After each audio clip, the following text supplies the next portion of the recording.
Good evening, and welcome to another episode of the Prince Hall Think Tank, a monthly conversation amongst Prince Hall Freemasons where we discuss topics relative to craft masonry.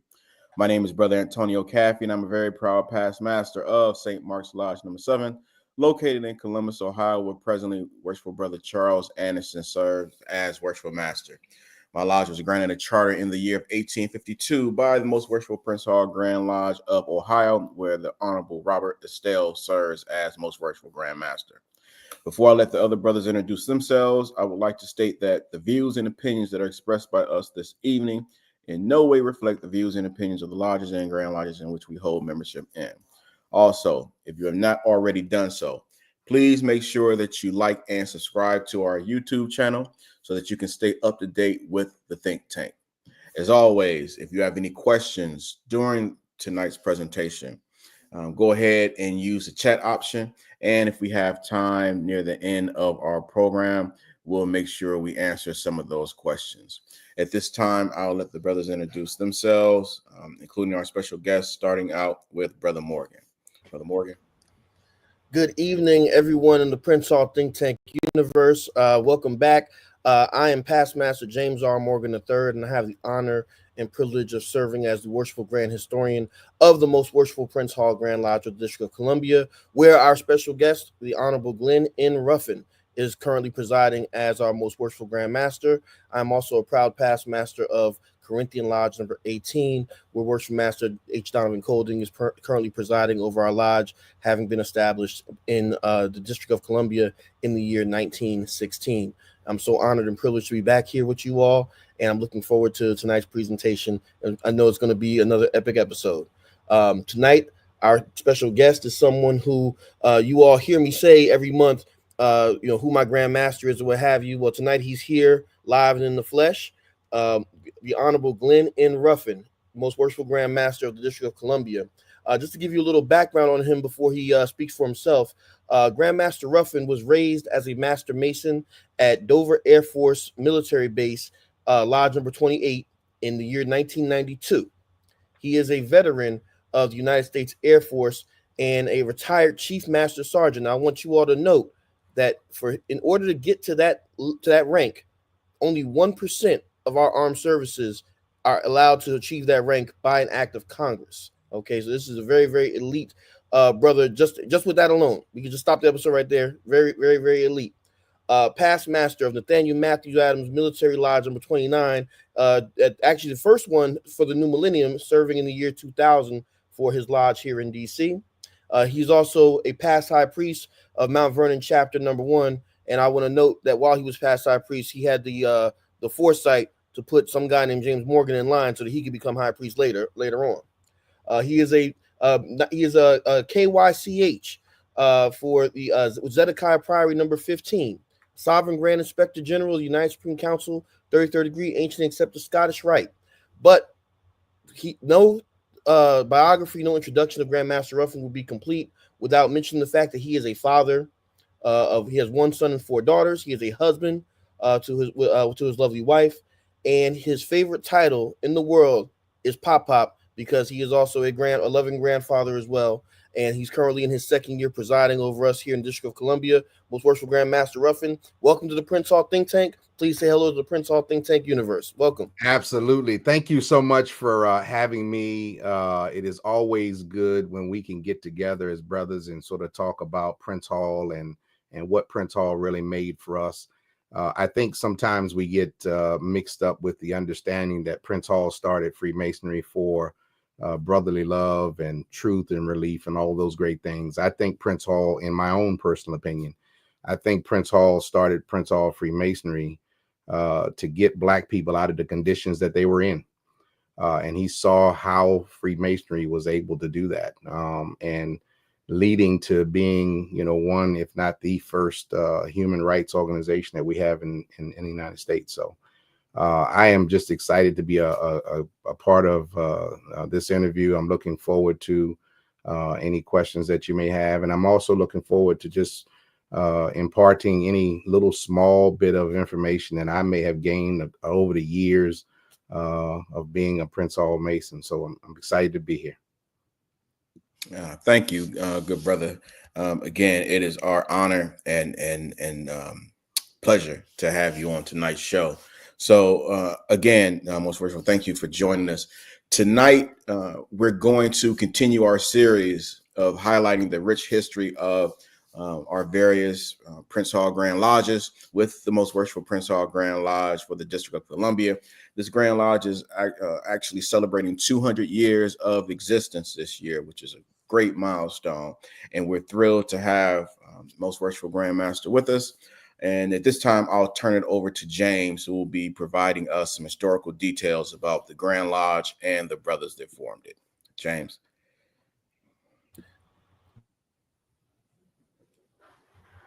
Thank you, Brother Caffey. Am I coming through clearly? Yes. All right, magnificent. All right, so I have a quick slideshow I want to present. Let's see here. Brother Caffey, while he's bringing up that slide presentation, I remember a time when they used to call you Box, Antonio Box Caffey. Oh, wow. From the Upward Brown program in Ohio. So good to see you online, DJ Beatbox. See, so now most worshipful, you're gonna have me thinking all about it. Look, when we log off this evening, good brother, you and I are gonna have definitely a good talk. Wait. Actually, it was a past master from my lodge, James Barry, that went to high school with you. Yes, yeah, okay. I'm like, whoa, hold on. Yeah, that's my good brother. Yes, sir. Man, Grand, you stopped me in my tracks with that one, because I know that about Brother Caffey, but I was surprised that you knew. Right. That's Grandmasters know everything. Right. Yeah, exactly. That's yeah. Look. The moral of the story is you never know who you're talking to. You never especially know. when you're talking to Grandmaster Ruffin. Amen. Amen. Don't I know it? Don't I know it? All right. So I'm gonna go ahead and present this presentation. And again, brothers, thank you so much. And brothers and sisters, thank you so much for being here with us on the Prince Hall Think Tank. All right, so let's see here. Can you all should be able to see my screen right now. Can everybody see it? Not yet? Not yet. Not yet. Let's see here. Let me click it one more time. Share screen. I don't know why it's not displaying. I'm gonna try it one more time. If not, then we'll just keep on rolling. How about now? No? No, sir.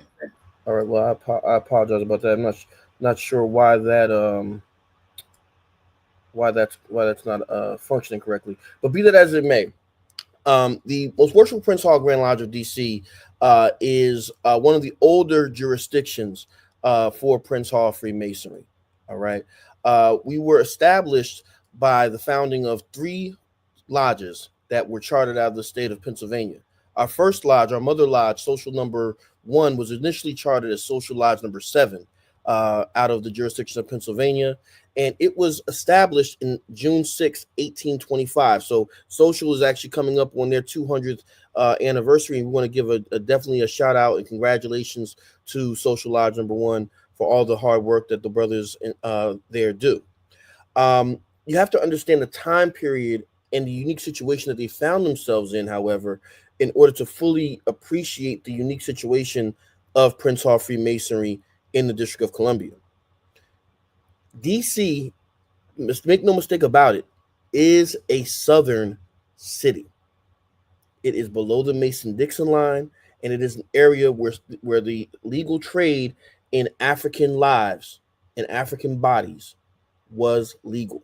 However, it's also the seat of government, and soon it became a city that also was very attractive to the free Black population. So our early founders were in fact members of organizations such as not only Prince Hall Freemasonry, but they're also members of the AME Zion churches. Did my presentation just pop up? No? Okay. They're members of AME Zion churches, and a number of other social and civil rights organizations that allowed them to form a sense of community in order to grow, right? As time went on, you will see the emergence of a class of leaders from the Masonic lodges, such as social lodges, William Custis Costin. You're going to end up getting brothers such as James and William Wormley, who are not only establishing businesses such as the Wormley Hotel in different schools, but also they're propagating abolitionist newspapers and serving as agents on the Underground Railroad. Again, in the slave South. Make no mistake about it, DC is the slave South in the 19th century. Social Lodge number 1 was the only lodge that we had in this region until the year 1845, when Universal Lodge number 10 was established in Alexandria, DC. Note what I said, Alexandria, DC, at that time, now Alexandria, Virginia. Why is Alexandria in the state of Virginia now, we ask? Well, this is how divisive the issue of slavery became.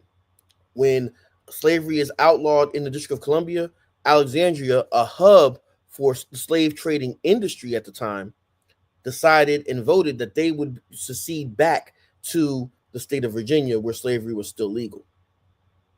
1 year after this, Felix Lodge number 17 is established in the District of Columbia. And from these 3 lodges, the Most Worshipful Prince Hall Grand Lodge of the District of Columbia was constituted on March 27th, 1848, with Charles Datcher serving as our first Most Worshipful Grand Master.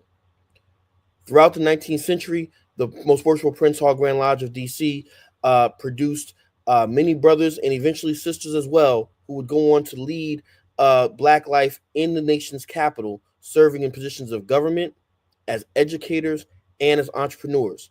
Just some quick highlights would include the first delegation of African Americans requested to come meet with President Lincoln was consisted of 5 Black men, 3 of whom served as Most Worshipful Grand Master in our jurisdiction, namely John T. Costin, Edward M. John F. Cook Jr., pardon me, and the third Grand Master is Edward M. Thomas, pardon me.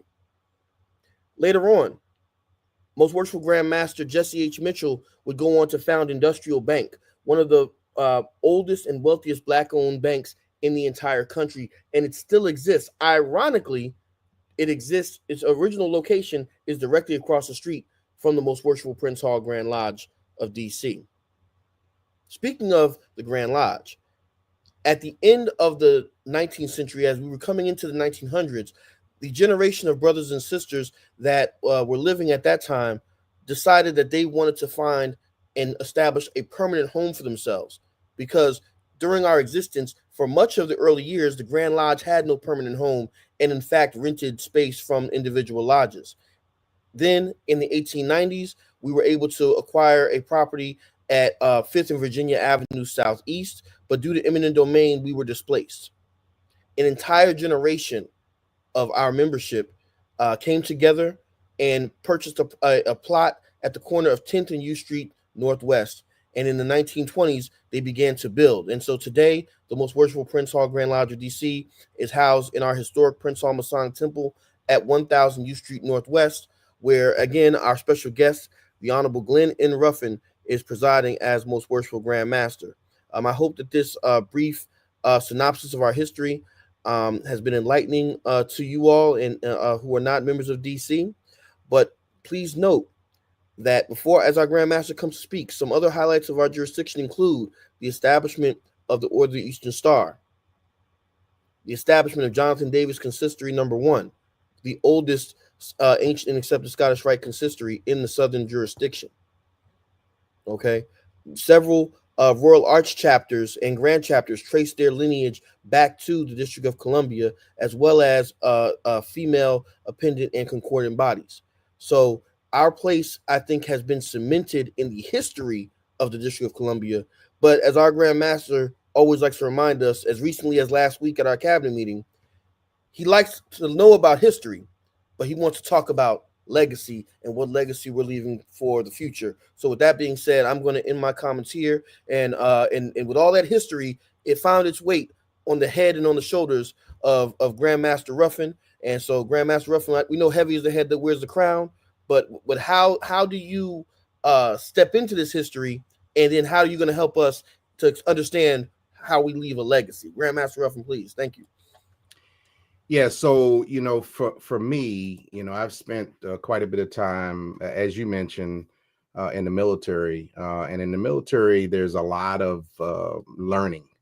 The biggest thing that the military teaches is that you want to practice or go over the things that you're going to do in war, so that when you get in war, it becomes second nature to you. And so a lot of the things that I've done really talk to that. And it's very important to me. Anybody can make history, right? We're making history all the time. And then if you're not careful, people can come behind you and wipe out history, or try to. But when you make legacy, it's much more difficult to wipe out legacy. Some of the things that I find important, at least from a leadership perspective, for me, is I try to weave a leadership mentality around people first. Everybody has value. Discipline is how we're going to move an organization. Our moral character has to be our compass, and tradition is how we're going to maintain our balance. And if we use all of that together and empower people and start to build people through growth, then those things, I think, should be really our goals in what we're doing. From being a Chief Master Sergeant in the United States Air Force, it kind of taught me the thoughts of leading from the front and not leading from the back. You set the standards for people, and you have to show them exactly what the standard is. Being able to just talk to people about the standard is not the way to, in my opinion, is not the way to lead people. You've got to care for people. And the biggest thing that I've found in my military career was that, I never forget that every single stripe that I wore represented the trust that all the airmen that fought alongside me had done. It's the same for me that holds true as most Worshipful Grand Master. Every title, whatever they may be, that I've received from brothers and sisters who have supported me, who have worked hard along the way as well to make sure, and I want to make sure that I represent their trust as well, just like I wanted to represent the trust of all the airmen that worked for me and worked around me in my military career. I try to do most of that by learning to listen more than I speak. The old saying that your mother used to tell you, and that is, you have two ears and one mouth, which means you should listen twice as much as you talk. I try to make those decisions, and the decisions that I make are really based on both the mission that we're trying to fulfill, and Masonry is a mission, and it also has the people that are going to be affected by those decisions in mind. And then all of that has to be centered around growing leaders, so that when they come behind you, that they are able to do the things that you're doing. And there's a huge difference, I believe, between growing and building. Those who build buildings, you could build an edifice that could be fantastic and amazing, like our building at 1000 U Street. But the people who built the building, they don't come back and check on it. But when you're a gardener and you want to grow things, you're always constantly coming back to check on the things that you've grown. My wife loves plants, and she'll snap a piece of plant off and give to a friend of hers, and that friend will take that plant home and grow it. And my wife constantly calls all of them on a regular basis, and I know it's worrying them to death about, how is that little piece of plant doing? Is it growing? Do you need more soil? Do you need more water? And I think that the growing piece of what we do is the most important piece, because when you grow leaders, you're always wondering, how they're doing. You're always calling them and saying, hey, how are you doing in your lodge? Have you become Worshipful Master? And if you have, how is your lodge running? And what's your next step? Where do you think you ought to go next? It's not about titles. And certainly, you know, I've got enough titles, from grandfather to father, to the supervisor in my government job, to Grand Master, to all of these various titles. And you can go through all of the certificates I have on my walls and all these wonderful titles that I've received, and they are great. However, it's not about the title. It's about what you can give back to some of those folks that don't have those titles. And for me, gaining the title gave me a better ability to understand different facets of Freemasonry. It wasn't about, you know, trying to get this title to get the next title. It was, what can I learn and glean from this title and the job that this title holds, the roles and responsibilities of this title? How can I weave that and get a better understanding about the thread of Freemasonry that builds this beautiful fabric of Prince Hall Freemasonry that we have? And so when I think about those things, about trying to build a legacy, not thinking so much about the history of things, trying to empower the folks that are in our organization and make them better tomorrow than they are today. It's those kinds of things, I think, that drive me to do some of the things that I've done in Freemasonry. And again, I cannot minimize all of the various things that I learned in the military, and how those things that I learned in the military helped me as I learned things about Freemasonry, particularly in a leadership role. Many times we believe that Masonry is just this ritualistic environment, but there is a business aspect of Freemasonry as well. And we have to understand all of the various different pieces of Freemasonry in order to understand the whole picture of what we're looking at. Everybody joined Masonry for a different reason. You joined for a different reason than I did, possibly. There are some brothers and sisters that are ritualist people, and they are excited about doing degree work. They are excited about memorizing all of that degree work and being able to, like the old timers used to say, spit that degree in a meeting and really make the candidates amazed at what they have, what that memory work. There are some who join Freemasonry because they like our charitable work. They want to get out in the community and they want to do as much charitable work as they possibly can. And so they saw some of us out in the community doing charitable work, and that's why they joined. There's some that want brotherly love. There's some that grew up and may not have had a father in the household like myself, who would like to have men and be around men and get an understanding about how men move and what men do. Understanding why an individual joined our organization will give you a better understanding of how that person can be valuable to the organization.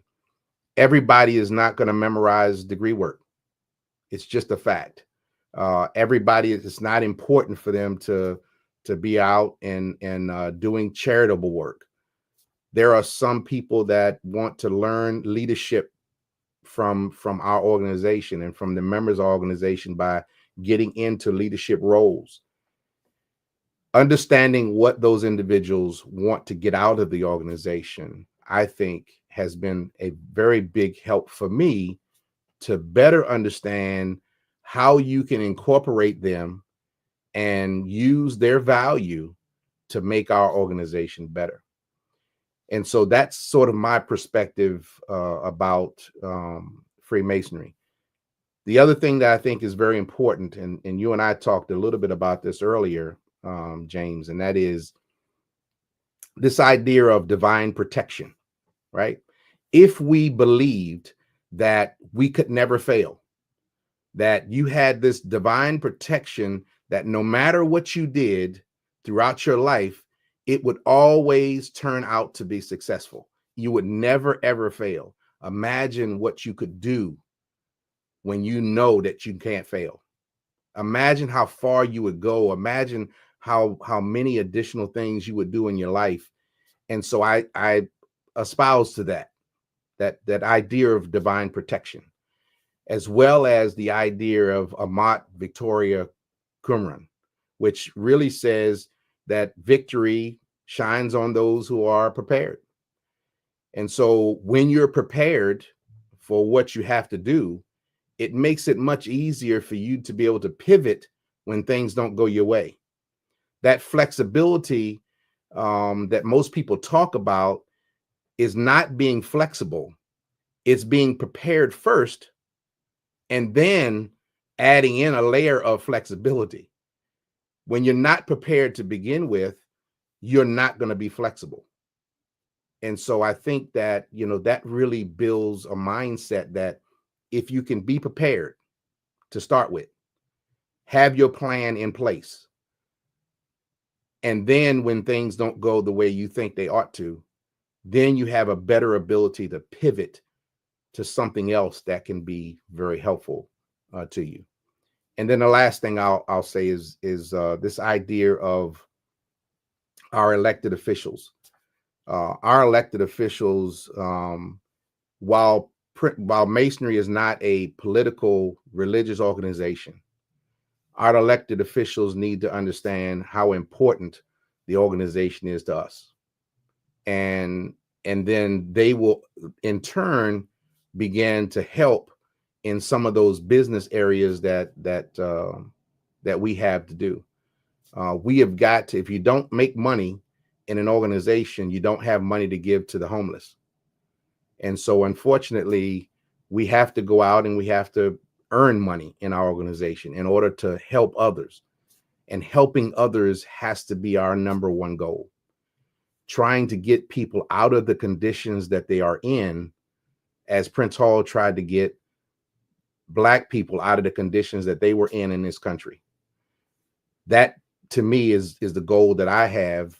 And that to me is the goal that we should be seeking for. Being self-aware and seeking knowledge.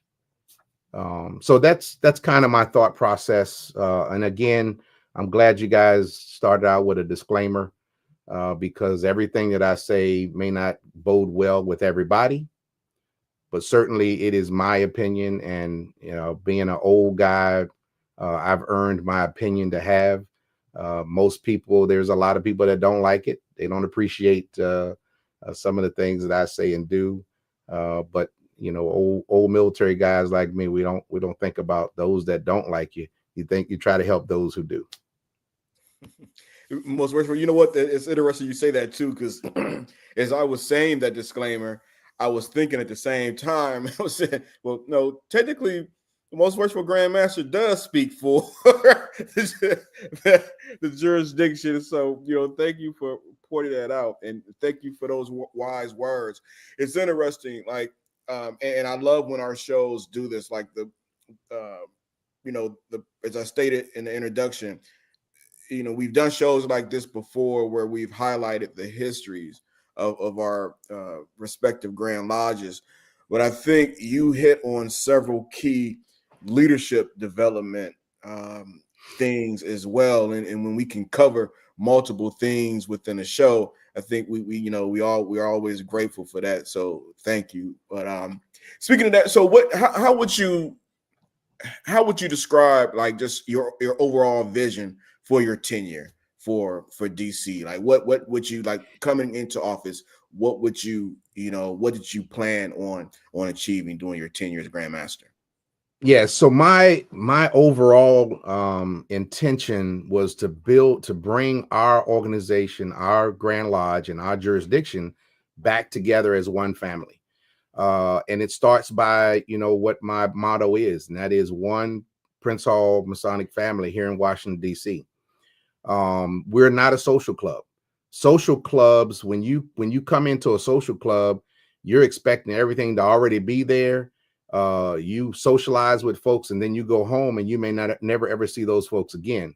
For us, we are family oriented, which means that the things that you may want may not be there, and our family has to be well enough to get the things that we need as a family.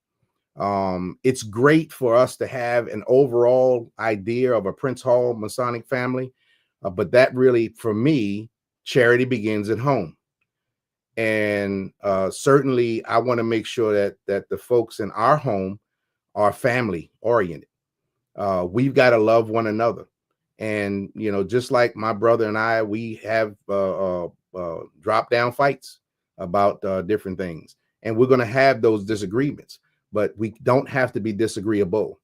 We can disagree on certain things, just like the disclaimer you talked about. I am the Grand Master, and I do speak for our jurisdiction. However, there are going to be folks in my jurisdiction that may not agree 100% with the things that I say. I want to be mindful of that as well, so that I'm letting them know that I understand clearly that you may not agree with some of the things that I'm saying, and it is my opinion. But having a family-oriented mindset is really what my focus has been. And everything around what we're doing has to identify with that basis. So what does families do? Families come together. Families help others. Families work on our children. So we've got youth programs. We've got families clean up with each other, And so we've got clean city programs where we're out in Washington, D.C. doing a citywide cleanup. We've got a Cornerstone Initiative program that we created to build some awareness around a platform of our charitable foundation. And so those are things that families do, making sure that their homes are clean and good for visitors when they come in. Those are things that families do. And that's exactly what my mindset has been around our jurisdiction being a family-oriented jurisdiction.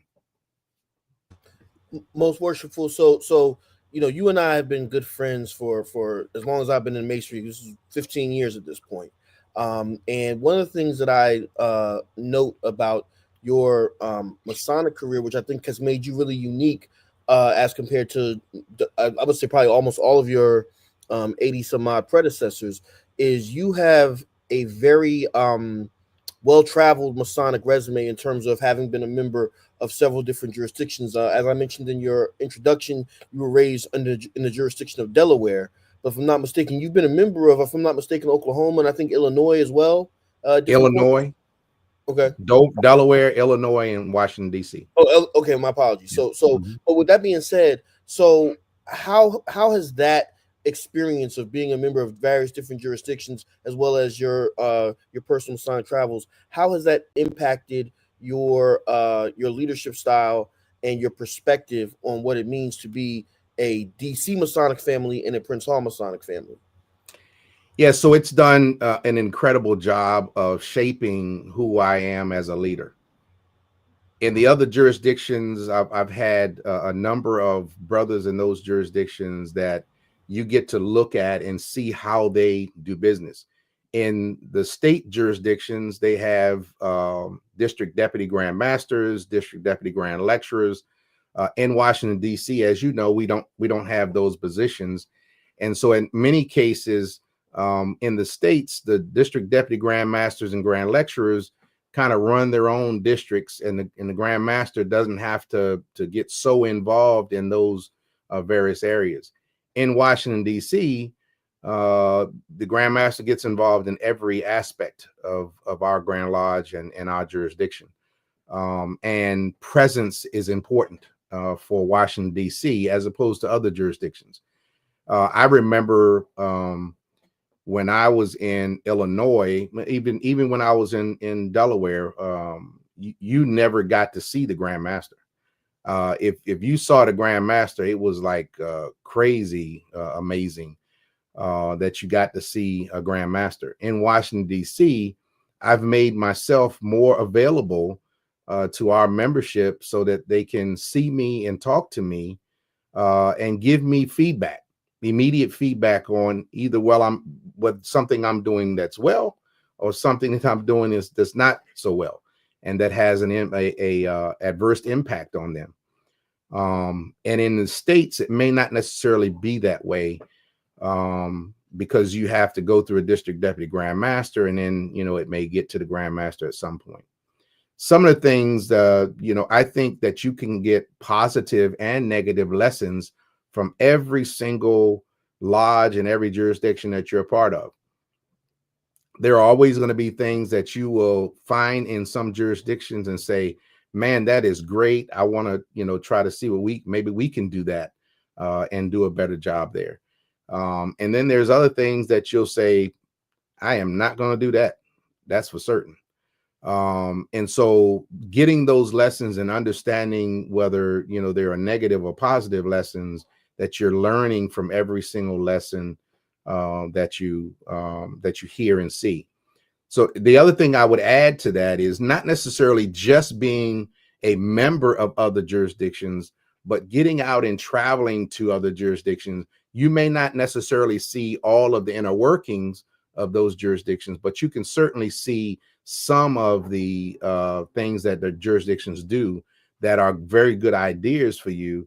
And some of those things will work in your jurisdiction. Some will not. And I think you just got to try those things and see if they will work and if they don't. One of the things that I was really happy and proud about is that I joined a military lodge in Delaware.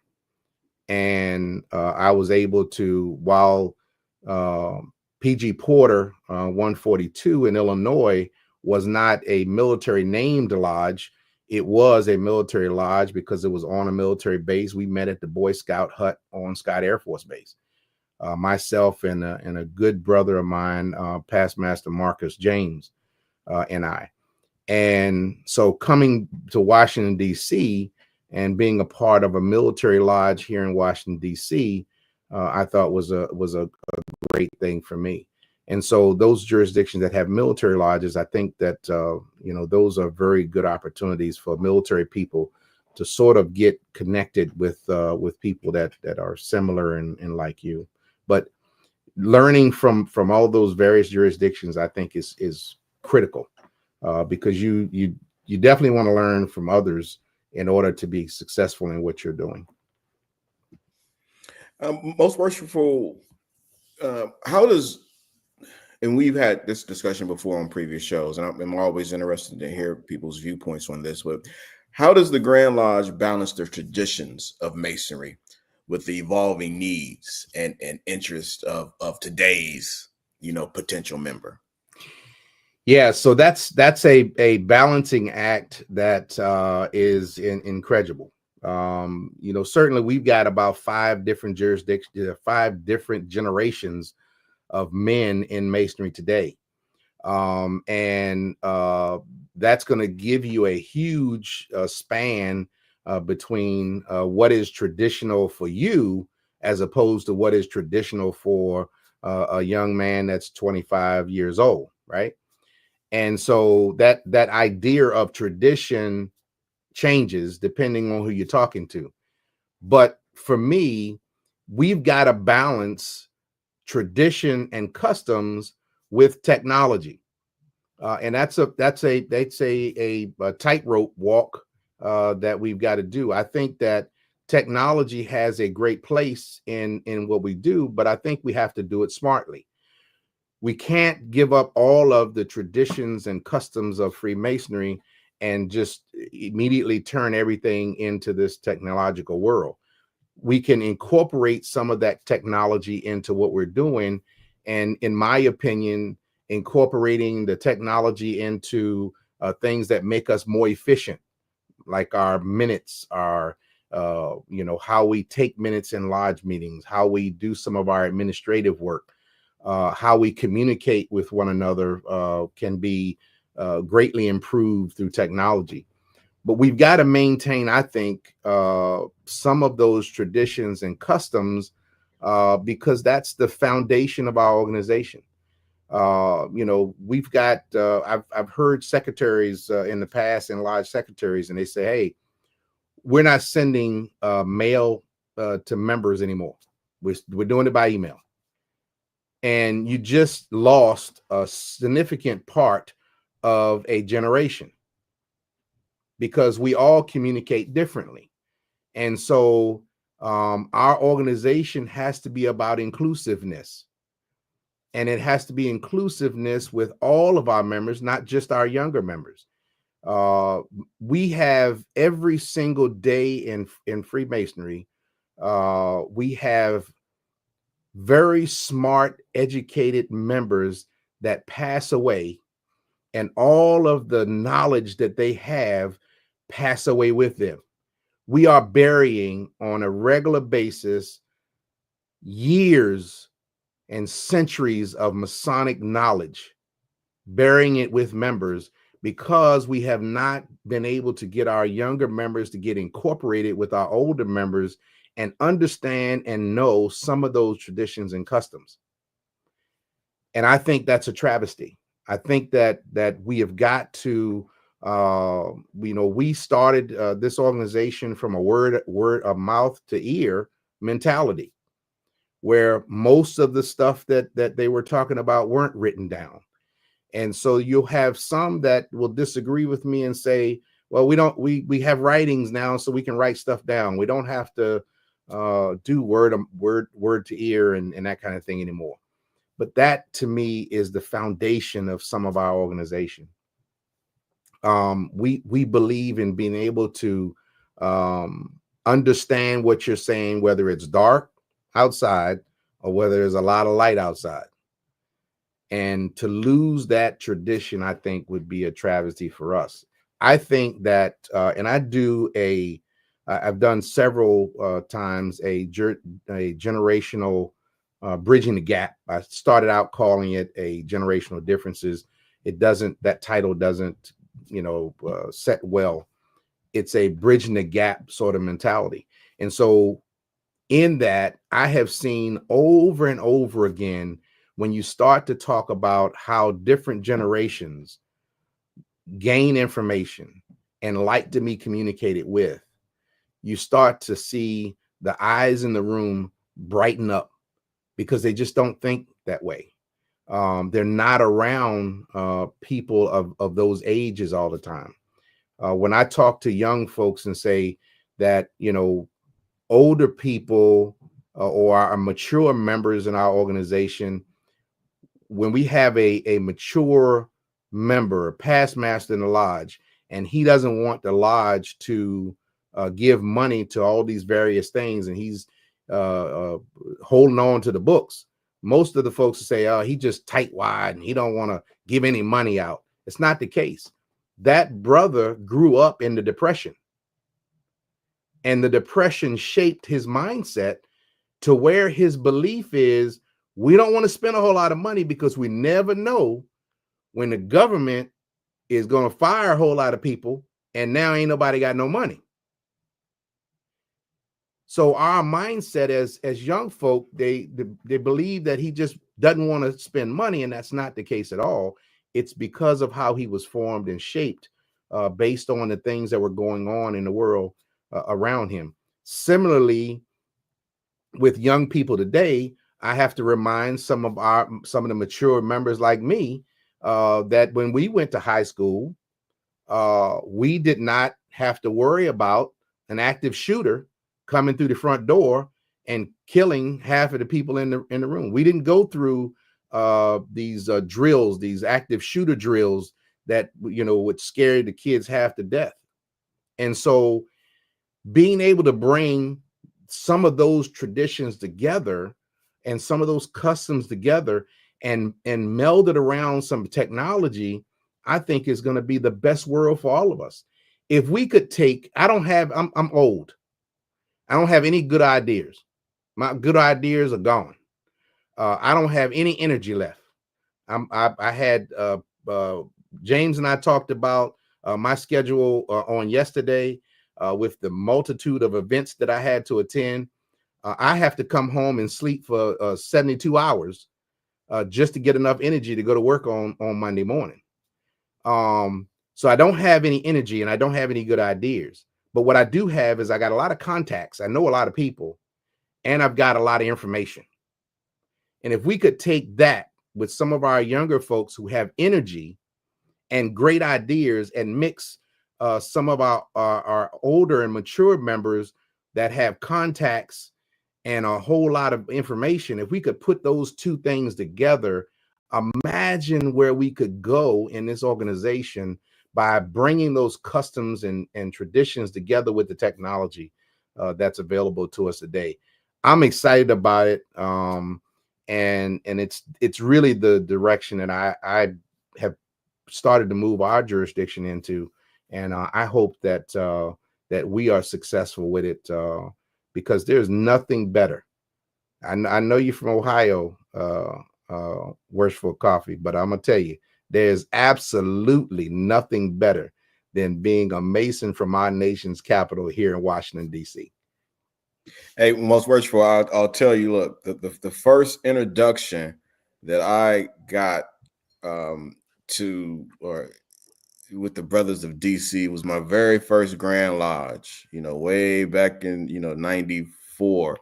And, it was a visiting delegation to our Ohio, to our grand session. And I remember the Grand Master called all of us, had all of us stand up because he said, brothers, I need you to witness how these brothers approach the altar, because you've never seen anything like it. And ever since then, I fell in love with DC. I fell in love with y'all good brothers. It's all about discipline, brother. It's all about discipline. Yes, it is, my brother. Yes, it is. That's how you move an organization forward, is you got to have some discipline. Indeed.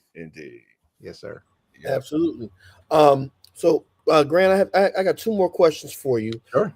One, you talk about and I second that motion about there's being nothing better than being a Mason from DC. I second that. But with that being said, you and I both are not native Washingtonians, and so coming to DC, it can be a very unique experience because I always say there's no such thing as local news in DC because everything that's local in DC eventually becomes national. If a natural disaster hits California, God forbid, somehow or the other, it's got to come through DC, right?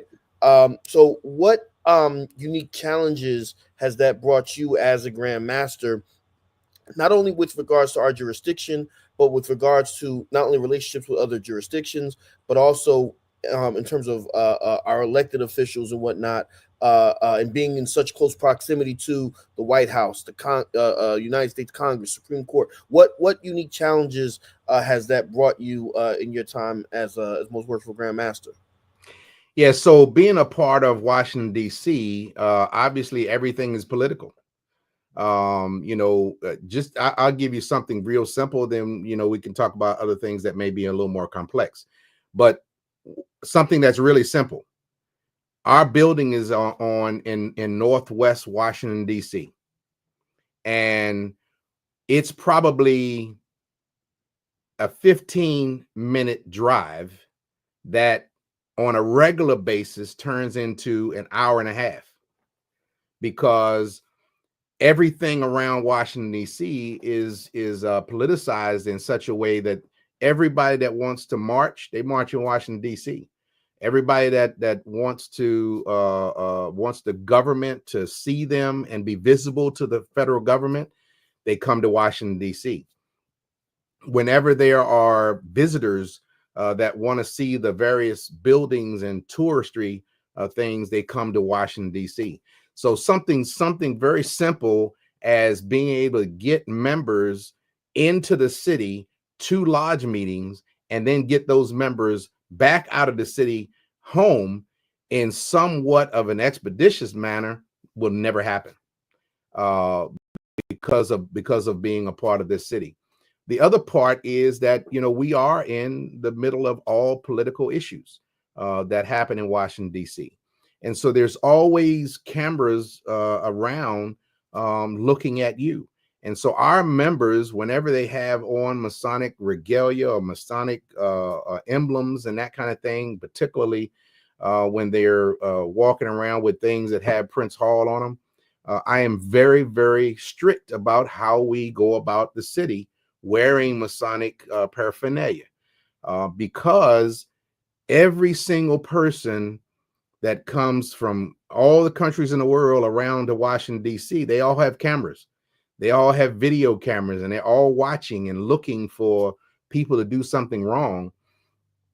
And so it's very, very challenging, because what may start off as a disagreement may end up as a fist fight, and somebody could have on, one of those members in that fist fight could have on a Masonic emblem, and then all of a sudden now that one small incident now becomes publicized as the Freemasons in Washington, D.C. beating up on people.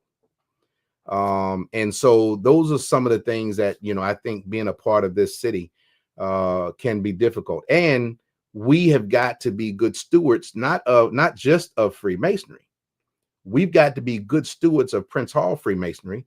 We've got to be good stewards of Black folks, and we've got to be good stewards of all of our elected officials who are doing some phenomenal things for us. We've got members in our organization, as many of the other state Grand Lodges do, that are members of the various political parties.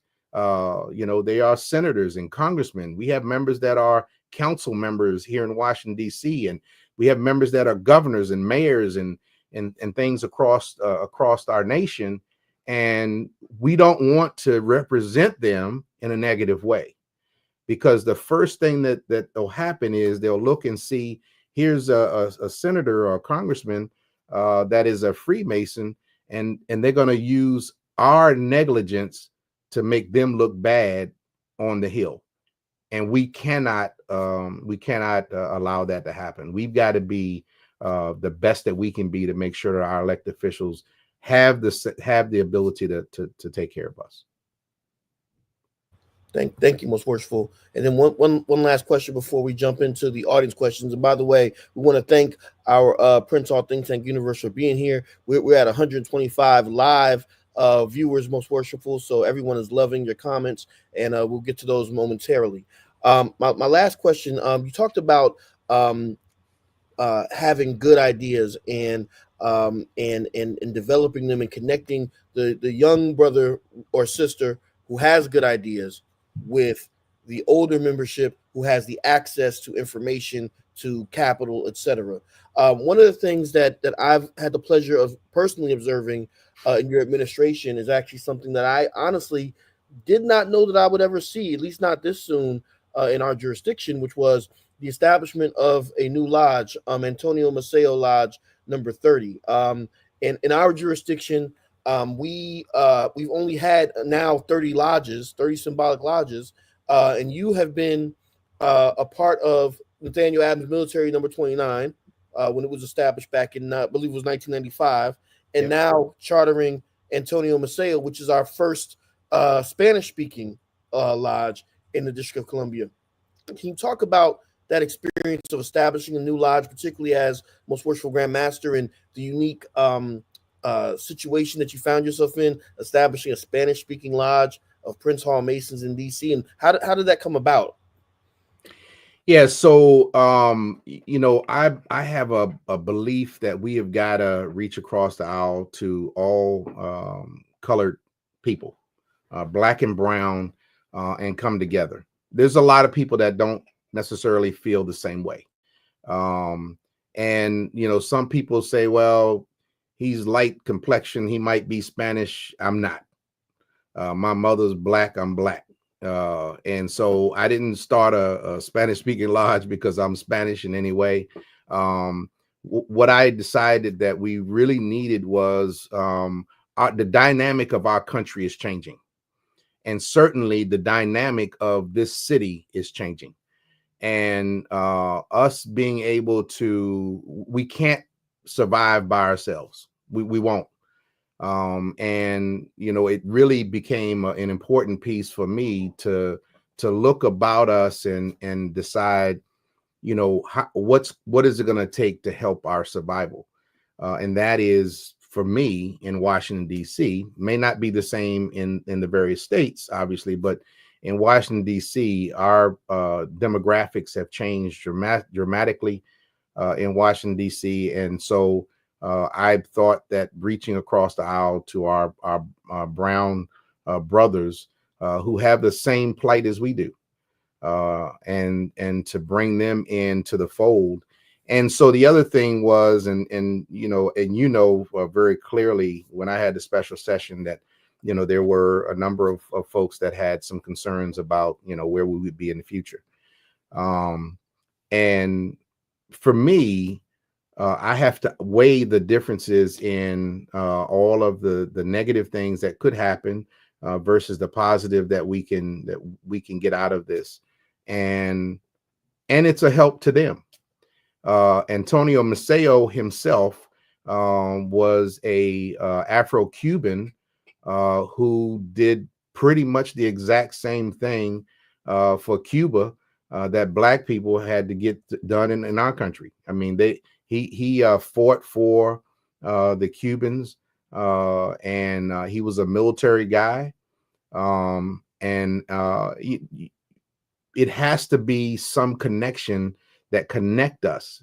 Antonio Maceo, I recommend everybody to go out and look up and do some historical review of Antonio Maceo himself, and get a good understanding of all of the various things that Antonio Maceo went through, similarly like Black people did in this country in Cuba.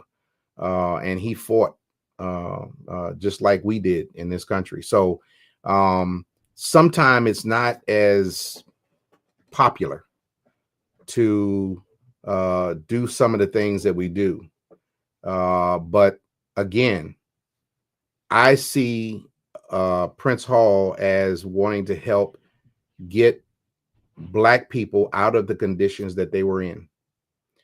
And I see that as an opportunity for us to help our brown brothers get out of some of the conditions that they are in as well. And if we're not going to be an organization to help, then we're not going to be an organization that's going to be relevant in the future. Absolutely. Thank you so much for that. And speaking of being relevant in the future, we want to make sure we stay relevant by answering our audience questions. And by the way, most worshipful, like I said, the audience is jumping, and we are well over 125 live viewers, and we want to thank you all so much. The first question, I'm going to kind of reword it a little bit, but it's coming from Brother Michael O'Brien. He wants to know, can you speak to the relationship between yourself as the Grand Master of Prince Hall Masons of DC and the Grand Lodge of DC and the Scottish Rite House of the Temple leadership and other Masonic recognized entities in the District of Columbia? What is that relationship like? Yeah, so that that's a very good question. I am excited about our relationship. We have really built a really connective relationship, so much so that we've had a number of events together. I've spent a considerable amount of time with the Grand Master for the Grand Lodge of the District of Columbia last year and this year, primarily last year because we had more time together last year. But Grand Master Jacob Bressman was the Grand Master of the Grand Lodge of the District of Columbia last year, and he and I did almost everything together.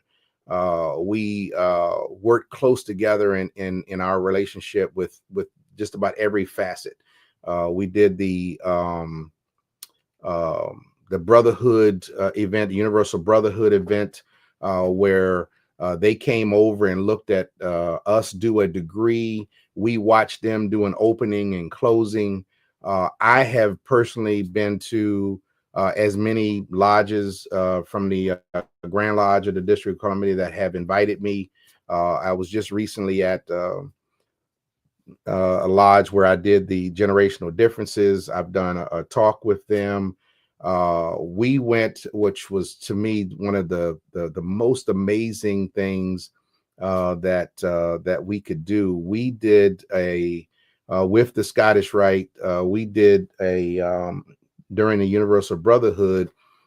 where we spoke at the Lincoln Memorial, and then we walked over to the Martin Luther King Memorial, where I got an opportunity to speak, and so did the Grand Master of the Grand Lodge of District of Columbia. That is a historical event that I'll never ever forget, is being able to gather a large group of Masons at the Martin Luther King Memorial and have a few comments. That's just a lifetime thing that you know I'd never be able to do again. And it's been, that relationship has really been a cornerstone to my administration.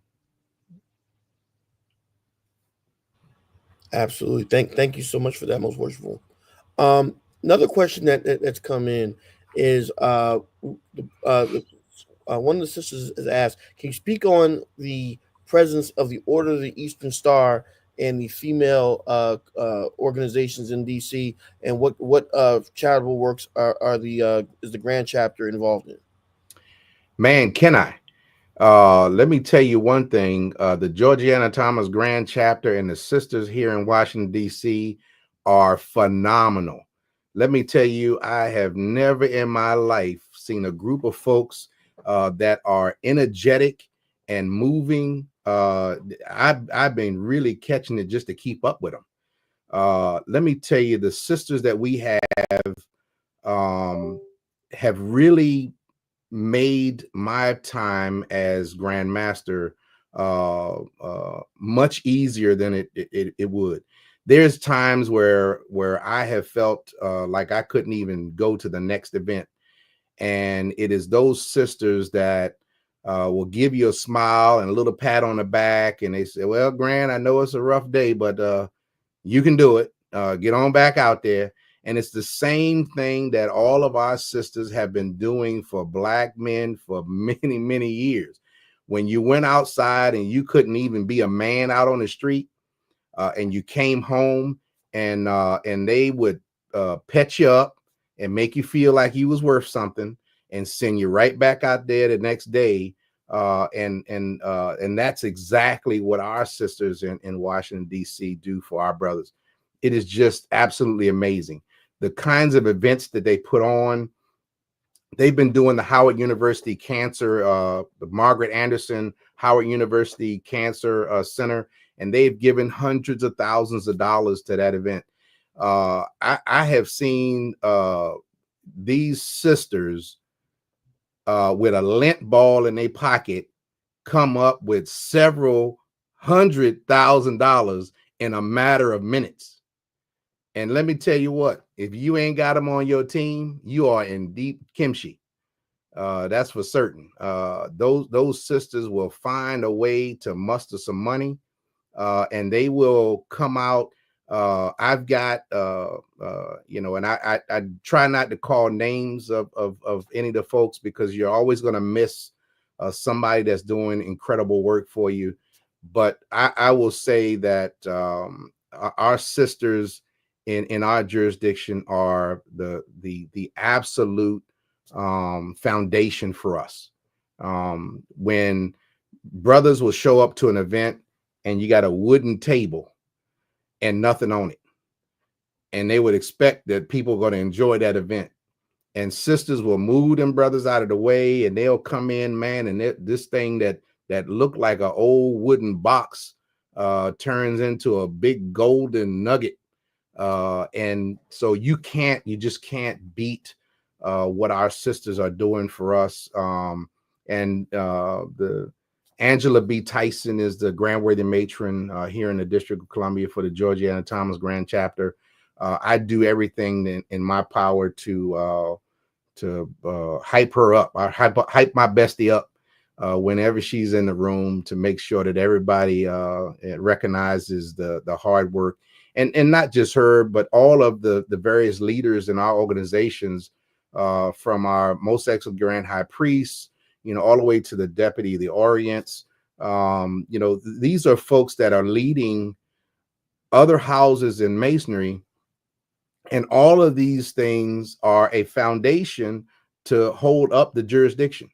And if you're not in a way to sort of hype them up when they're down, then I think, you know, the leadership that you're putting out is really not going to work. But you know, if I had to say anything about our sisters, wow. Yes, sir. Thank you. Thank you. Let's see here. We got we've got a lot of all-stars in the chat tonight. I want to give a shout out especially to Worshipful Master Sean Fleming from our Mother Lodge Social Number 1. He's in the house. Right Worshipful Jay Jones, Right Worshipful Junior Grand Warden of DC is here. We always make sure to shout out our grand and most worshipful past Grand Masters. Past Grand Master Shelton Prescott from my home state, the jurisdiction of New Jersey, says, "Greetings, brethren. Awesome show. Great to see you, most worshipful Ruffin. Continue working in the spirit of service and humility." That's my man right there. Yes, sir. Yes, sir. Absolutely. I found all that weight he lost. I found it. Yes, sir. Yes, sir. We got a question coming from Brother Tommy Van Buren, a good friend of the show. He asks, was DC initially an independent or compact Grand Lodge when it was established? Yeah, that's for you. Grand historian. There we go. So time for me to do my job. When the District of Columbia was established, we were a compact Grand Lodge from March 27th of 1848 all the way up until July 1871 when we declared our independence from the National Grand Lodge. And we have our one thing that I love. Now I got to brag a little bit, Grand. One thing I love about being Grand Historian of DC is I get the key to the library and I get to go through our minutes and proceedings. And our jurisdiction has a very distinct feature of having a lot of, we don't have everything, but we have a lot of our written history, our handwritten minutes. I actually transcribed myself years ago from 1848. They're consistent all the way to 1861. There's a gap for 1862, 63, and 64. But the beautiful thing about it is that in 1865, they explain to you what happened to the missing minutes and why we don't have them. So we have a very good understanding of our history, and it's been documented. And fortunately, we do have a history book that came out about 10 years ago or so, which is available for purchase if anybody wants to get that. Graham, we have a question here from Brother Damian Jack. He had to take the night off. I think you kind of spoke to this already, but I wanted to give you an opportunity to just touch on it again. He asked, what would you consider the most unique aspect of our jurisdiction as compared to others? Do you find yourselves being more closely knit as a jurisdiction because of your size?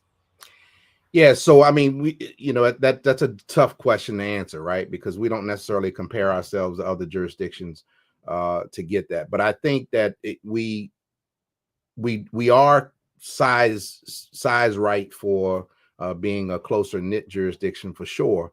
But I think that what really makes us unique is that we have brothers from all various walks of life. We got some brothers that are owners of businesses that are multi-million-dollar companies, all the way to brothers like me who are poor and just barely making it. And so that, I think, brings a uniqueness about our jurisdiction that adds to the knowledge of, hey, what are you doing to make your business work, and what are you doing? The other uniqueness we have that's not normally for other jurisdictions is we have members in our jurisdiction that may have moved and live in Maryland and Virginia. And so, that brings on a uniqueness that, we've got to have a really tight relationship with Maryland and Virginia to make sure that, we are not vying for the same members and that kind of thing. So that brings a uniqueness. The last thing I'll say that brings a uniqueness for us is that the what I've found in Washington, D.C. is presence is important. Members want to see you present. They want to see you out at events. They are very concerned when they don't see their leadership out attending their events and participating with them. Many of the other jurisdictions, like I've said before, at least the two that I was a member of, you don't often see the Grand Master. He may come around, and if you ever get called to the Grand Master, you could pretty much go ahead and just have your apron and collar boxed up and just put on his desk, when you get there. But for us, our members want to see the Grand Master and the folks that are in line to become Grand Master, hopefully to become Grand Master one day. They want to see you. They want to see you out and participating with them. And so that's kind of unique for me, because like yesterday, as an example, which is just about every single weekend, and leading up to the summer is even more and more. Yesterday I had 4 events that I had to attend and be present for. And so that's not always the case in some other jurisdictions that I've been a part of. But again, we don't necessarily, compare ourselves to other jurisdictions. We're really trying to maintain a family here in Washington, D.C. Absolutely, Grant. I think if we have time for 2 more questions, we thank you for being here with us once again. I believe this is our own illustrious Deputy Eric Conahia. Congratulations to him and the Lewis W. Roy Council Liberation, of which we're both members. He says chance favors the prepared mind. Congratulations to him. We just came off of a great COD this weekend, very historic. And Grant, you had the chance to be a part of that as well, in capacity as Grand Master and as a Sovereign Grand Inspector General for the United States. Absolutely, that's my twin right there. We were sitting in the lobby with one of our own members, and he looked at me and said, "Illustrious deputy," and the 2 of us looked at each other and said, "Good Lord, man, we're sitting right beside each other. You can't figure out the difference between the 2 of us, And it's real simple, really. I'm the good-looking one. I mean, it ain't difficult. I'm the good-looking guy. I mean, look at me." Now, Grant, he's gonna get you back for that when he gets a chance. I know he is. I know he is. Yes, But sir. Yes, sir. Eric, I love him a lot. Eric is doing some miraculous stuff for the Scottish Rite and the United Supreme Council here in DC. Like many of our other leaders, they're doing phenomenal work in the stuff that they're doing, and I'm very proud of all of our leaders in our jurisdiction in the work that they're doing. And especially proud of Eric and the stuff that he's doing for the Lewis W. Roy. And Lewis W. Roy was a past Grand Master of Washington, D.C. Absolutely. 1950, I believe. Yes, sir. He was the Grand Master in Washington, D.C. So, hats off to him. And I agree with him 100%. And we kind of talked about it earlier. When you're prepared and things don't go your way, it's easier for you to pivot than it is if you're not prepared. If you don't have a prepared mind, you will not be successful to begin with. You're dead before you even get started. Absolutely. We had D'Angelo Hayes has a question here. He said, in regards to bridging the gap between the younger and more seasoned members, have there been any strategies that you're aware of that have been discussed at the Conference of Grand Masters about how best to implement this?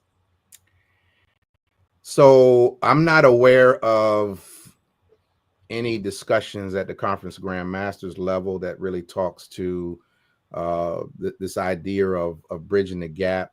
We was out this weekend with Eugene Anderson, who's a Most Worshipful Past Grand Master, Indiana, who's the president of the Conference of Grand Masters. And so, there may be some things that he and the leadership at the Conference of Grand Masters is doing to figure this bridging the gap thing out. I will say that from our vantage point here in Washington, D.C., the biggest thing that I've found to be to sort of help us in this is what I've been doing, and that is getting the information out, lecturing, doing workshops as it relates to the subject, because quite frankly, when you talk about it, it makes it easier for people to understand it. If you don't know that there was this thing called the Depression, and people had to walk around with the soup, and that's the only thing they ate for 2 days, then you don't have a good perspective on why somebody is concerned about saving money. And if you don't talk about how frightening it can be for someone to go through a active shooter practice in school where you should be learning, then it's going to be difficult for you to have the perspective that's in their mind. So I think presenting the information and giving an opportunity for the 2 or 5 generations to come together and kind of talk to each other. I gave the Bridging the Gap program also at the United Supreme Council as well, and it seemed to be a good subject that people want to hear about. It's really being able to understand the things about those other generations that you need to know, so that you can spot those cues when it happens to you, and you can say quickly, "Oh, it's not that he doesn't like me; it's that he is concerned about this or that or the other." And so that's what's, I think, important. Absolutely. Thank you so much for that, man. Most worshipful. Before we close out, the chat is flying right now. We've got brothers and sisters coming to us all the way from Pennsylvania. We've got Californians in the house, New York. We have a brother here. Now this is his screen name, so I'm assuming the brother that this is his usual vocation, correctional officer for lockdown. Says, Grand Master Ruffin, I hope to visit with you all next year when I'm in town for Habitat for Humanity. So I'm assuming he's saying he's going to visit one of our lodges, not to exact some penalties on somebody. Hey man, we are happy to have anybody come in and visit with us. We are proud of our organization. We're proud of the brothers and sisters here in Washington, D.C. I am certainly proud of every single one of them and all that they bring to the fight for our organization. Again, it goes right back to where we started, and that is finding value in every single member of your organization. I find value in every single person, whether they disagree with me or if they agree with me 100%. Every single member of our jurisdiction has value, and if we don't use the value that they lend to us, I think we lose 100% of the time. Absolutely. And Grant, I think for me, knowing you as a brother and as a past master of a military lodge and as a veteran, I think this comment here will be the last one. I think it's appropriate. This is coming from Brother Emmanuel Sanders. He says, Most Worshipful Ruffin, as an active duty serviceman myself and a member of a military lodge, learning about you tonight, you have exuded and personified the morals that make up the United States Armed Services. I hope to one day be half the Mason that you are. Thank you so much for your service. Man, I appreciate that so much. I wish my mom could have heard those comments. I've got a special place in my heart for military people. Not that I don't love everybody, but military folks, man, go through a lot. And we've had a number of health organizations come out to our temple. And my girl, Donza Brown, got a whole heap of folks come out there for our health fair. And we also have Colonel CJ Johnson, who's the director of our veterans programs, and he's brought the Veterans Affairs. We're going to be doing a connection with the VA, and we're going to put a veteran service officer in our building so that veterans can jump off the metro and come into our building and see the veteran service officers to try to get their percentages up. We've got veterans out there right now that are homeless, and veterans out there that are ailing from things that either the federal, their service in the military either gave them or exacerbated, and they deserve to have the necessary funds to assist them in getting themselves back to good health. And it is definitely going to be my life's work to make sure that every veteran that I come in contact with gets their due for the work that they've done and the service they've given to our country. We had 120 or so veterans that came out to our last veterans program. Out of that, I think about 30 or so have already started getting their percentage of disability. And I'm pretty proud of that. So I appreciate that comment, big brother. Man, you keep them coming, because old folk like me love comments, man. They love them positive comments. Yes, sir. And thank Brother Saunders also for his service as well, and to all of our active duty and retired servicemen and women out there. Absolutely. Thank you so much, Brother Caffey. That's cute. That's our Q&A for the evening. Sounds good. Thank you, brother. So again, most worshipful, thank you for joining us this evening. We will usually, this is when we do our parting comments. So any comments that you have. I'm sorry, Brother Caffey. I normally I wouldn't interrupt, but this question I think was pertinent. And I know Graham would want to answer this. He says, will he's asking about the Veteran Service Initiative grant. He's asking, will brothers from the Grand Lodge of Maryland or Virginia be allowed to participate with that? Because this from Brother Christopher Wheatley. He's saying he knows brothers in the local Maryland, Virginia area needed those services and wants to know, can he connect them with us? 100%. It doesn't matter to me, even if you're not a brother. If you are a veteran in and around Washington, D.C., you are more than welcome to come. Now, let me caveat that. I have a very close and loving relationship with Most Worshipful Grand Master Kevin L. Barney in Maryland, as well as Most Worshipful Grand Master Butch over in Virginia. Make sure that they're aware that you are coming out of their jurisdictions. I don't want no problems with my brothers. I want to make sure that we keep our relationships going. But 100%, it doesn't matter to me if you are a Mason or not. If you are a veteran of any sort, that means you have been in the military for I think the lowest is 2 days. Come on over. Whenever we're going to publicize those veterans activities and events that we're having. I want to just get 1,000 veterans lined up in our building at 1000 U Street, the next veterans program that we have, so that we can start the path to assisting our veterans and becoming well. Awesome. So 100%. Brother Wheatley, we hope to answer your question. And Brother Wheatley says he must be local, Grand, because he says that he was at the last Grand session and our hospitality was immaculate. So, most definitely, most definitely. We always have good hospitality. We not down in the deep South, but we still got good old Southern hospitality when we have people come by and visit us. Yes, sir. Thank you. My apology, Brother Caffey, but I know my Grand Master. I know that's a question he would have wanted answered. Absolutely. Yeah. No, thank you for that. I appreciate that. Yep. Most worshipful, any parting words for our audience this evening? So let me just say, thank you to you guys, you brothers, for the things that you're doing. Not only are you grand historians in your various jurisdictions, and that is a hugely important thing that you're doing for us.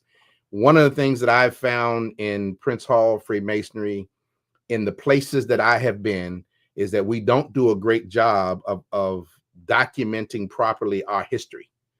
And that to me is a difficult, your future becomes difficult if you don't document well your history. So first of all, I want to thank you brothers for the work that you're doing in making sure that our jurisdictions are accurately documenting our history, providing for the history of our jurisdictions. That number one. Number two, it's not an easy, this is the first time I've ever been on a podcast. As you can see, I'm nervous and shaking out of my chair here. And so for you guys to do the kinds of things you're doing on a regular basis, I think is amazing. Continue to do what you're doing. You're going to have adversaries in life. There is going to be waves that are going to get way higher than your boat. You can't control that. Control your sail. And I think if you control your sail and forget about the waves, I think you'll do great work for everybody. There are many people 100 years from now that are depending on all of you historians to make sure we get it right. And so I tip my hat off to you all for what you're doing. And I cannot leave any program that I'm a part of without thanking all of the brothers and the sisters of Washington, D.C. For giving me the opportunity to be their Grand Master. I am so happy that they thought it not robbery to bring me into this position. And I hope that there's some small thing that I've done in the period of time that I've been Grand Master that have made them proud for the decision they have made. And forever, we will always be one DC Masonic family. Thank you all.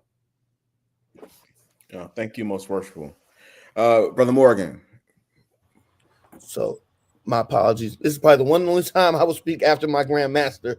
But thank you all to the Prince Hall Think Tank universe, everybody who's been on the live chat and everybody who gets to watch it on the replay in the weeks and months and years to come. I am honored to have been made a Mason in our nation's capital, and I have been honored for several years to serve as the Worshipful Grand Historian and Archivist of our jurisdiction. I want to thank Most Worshipful Grand Master Ruffin for allowing me to continue in that service and in that post during his administration. But beyond that, and above all else, I want to thank Glenn Ruffin for being my friend and my brother over these many years, and we've traveled many roads together. As I said, he's also a past high priest of my Royal Arch chapter, so we've worked together in many different capacities in Masonry, and he's someone who I look up to and I admire for his leadership ability, but also for his ability to not just be a leader, but as you all have seen tonight, to really know how to get in the trenches with his troops and to lead by example. And so I want to thank you so much, Grand Master, and thank the brothers and sisters of DC for supporting me as well. And again, Brother Caffey, I cannot tell you enough. We love all the jurisdictions, but DC is where it's at.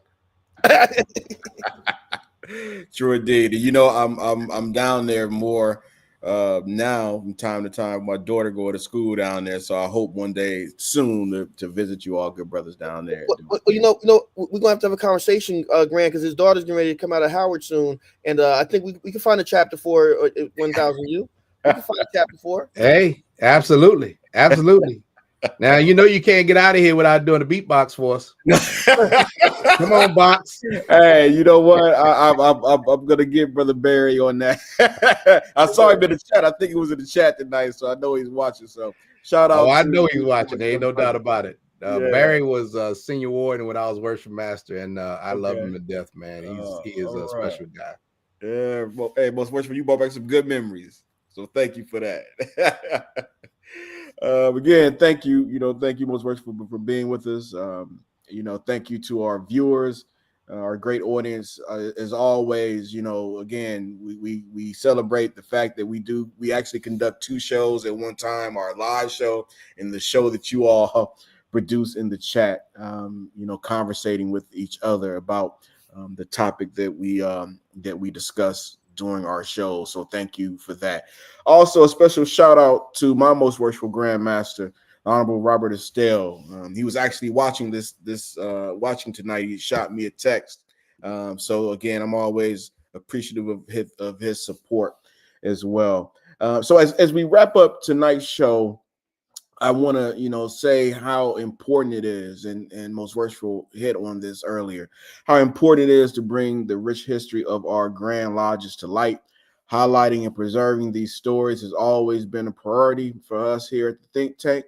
And, from our very first season 10 years ago, we understood that honoring our past is essential to shaping our future. Tonight's conversation about the Most Worshipful Prince Hall Grand Lodge of DC reminds us that history isn't just something that we look back on, but it's something that we build upon. So thank you again for continuing to support the Prince Hall Think Tank and for being a part of this journey with us. As always, thank you for joining us this evening. And let's remember to continue to teach Masonry in our lodges. Have a great evening.